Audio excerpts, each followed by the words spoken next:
क्या बाज़ कसिनोज और बाज़ार हुस्न पर पाबंदी ने मुआशरे को मज़ीद तंग नज़री और हवस की तरफ धकेल कर फ्रस्ट्रेशन को बढ़ावा नहीं दिया? ऑफ कोर्स, बिल्कुल दिया।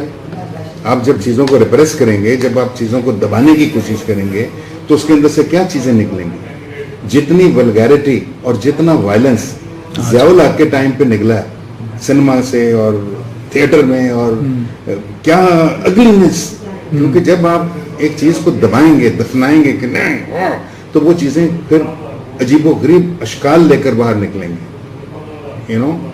सो कहने को ये है कि जहाँ पे कसिनोज हैं या जहाँ पे नाइट क्लब्स हैं, वो मुल्क तो तरक्की की इंतहा को पहुँचे हुए हैं। वहाँ पे तो वल्गैरिटी हमको सड़कों पे नजर ही नहीं आती।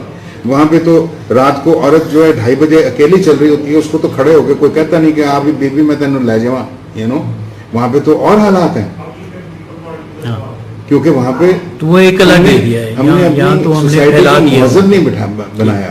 आप क्या कहते हैं कि प्रोस्टिट्यूशन नहीं होती मुल्क के अंदर? क्यों नहीं होती? रात को टेलीफोन करें, 18 लड़कियां आप मंगवा लें। किस माशरे में प्रोस्टिट्यूशन नहीं होती? But what you need to do is कि आपको अपने माशरे को ट्रेन करना है। अपने माशरे को आप चीजें बंद करके ट्रेन नहीं कर सकते अब, क्योंकि जरिया अबलाग बात खुल गया। रात को आप बैठ के कंप्यूटर के ऊपर हर चीज देख सकते हो।